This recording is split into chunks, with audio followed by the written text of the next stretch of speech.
जय कृष्ण मनोहारिणी, जय वृंदावन प्रिया, जय भूमंगल ललिता, जय वेणु रमा। श्री राधा रानी के 16 नाम पुराणों में आते हैं। यहाँ हम उन नामों का पहले जय घोष करें और फिर उनका अर्थ समझने का किंचित प्रयास करें। जय जय राधा रासेश्वरी, जय रास रास वासिनी, जय जय जय रसिकेश्वरी, जयति जय कृष्ण प्राणाधिका, नित्य जय जय कृष्ण स्वरूपिणी, कृष्ण प्रिया, जय परमानंद रूपिणी, जय कृष्ण वाम अंग संभूता, जय कृष्णा वृंदा, जय जय जय वृंदावनी, जयति जय वृंदावन विनोदिनी, जय जय जय चंद्रावती शतचंद्रिका मुखी, चंद्रकांता, जय जय जय। श्री राधा जी के राधा रासेश्वरी, रासवासिनी, रसिकेश्वरी, कृष्ण प्राणाधिका, कृष्ण प्रिया, कृष्ण स्वरूपिणी, कृष्णा परमानंद रूपिणी, कृष्ण वामांग संभूता, वृंदावनी वृंदा, वृंदावन विनोदिनी, चंद्रावती चंद्रकांता और शतचंद्र प्राण भानना, ये 16 नाम प्रसिद्ध हैं। इन्हें सार रूप माना जाता है। अब इनका थोड़ा अर्थ समझने का प्रयत्न करें तो ये राधा संपूर्ण रूप से सहज ही कृत्य है, सिद्ध है। इससे इनका नाम राधा है।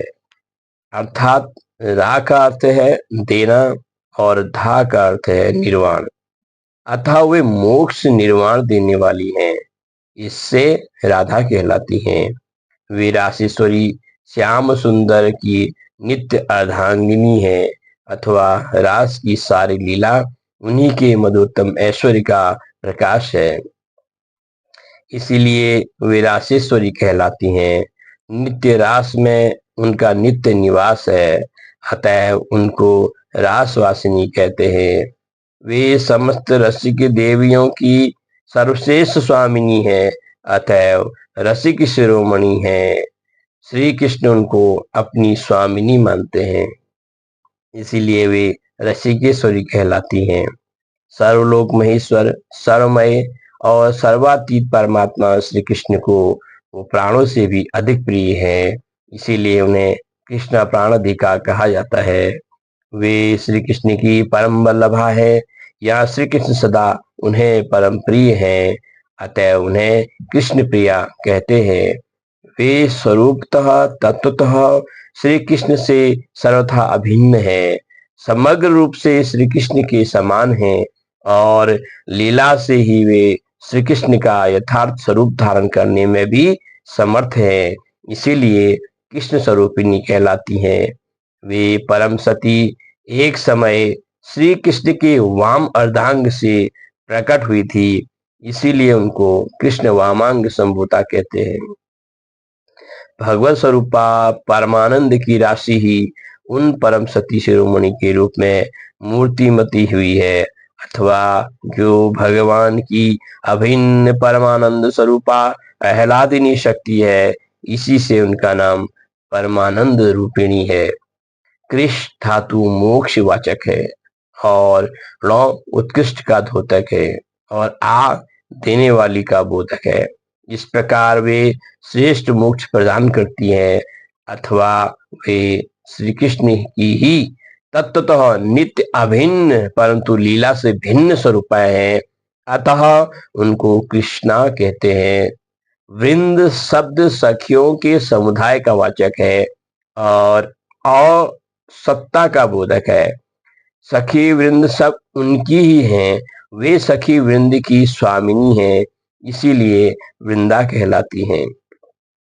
वृंदावन उनकी मधुर लीला स्थली है, बिहार भूमि है, इससे ही उन्हें वृंदावनी कहा जाता है।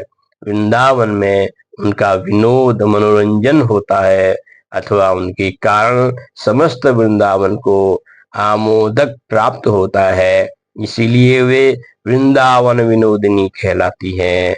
उनकी नखावली चंद्रमाओं की पंक्ति के समान सुशोभित हैं और उनका मुख पूर्ण चंद्र के सदृश है, इससे उनको चंद्रावती कहते हैं। उनके दिव्य शरीर पर अनंत चंद्रमाओं की सी कांति सदा सर्वदा जगमगाती रहती है, इसीलिए वे चंद्रकांता कहलाती हैं। और उनके मुख पर निरंतर सैकड़ों चंद्रमाओं की ज्योत्सना झलमलाती रहती है, इसलिए उनका एक नाम शतचंद्रिका भिनाना भी है। सतचंद्रिका भिनाना कहते हैं। भगवान श्री कृष्ण की प्राणाधिका परमानंद की प्रत्यक्ष मूर्ति राधा के इन नामों की संक्षिप्त व्याख्या से हमें राधा के महत्व का किंचित परिचय प्राप्त होता है। राधा वास्तव में कोई नारी विशेष नहीं है, वे भगवान की साक्षात अभिन्न शक्ति है। इनके संग से ही भगवान में सर्वशक्तिमत्ता का प्रकाश होता है। जय जय श्री राधे। राधा वल्लभ श्री हरिवंश।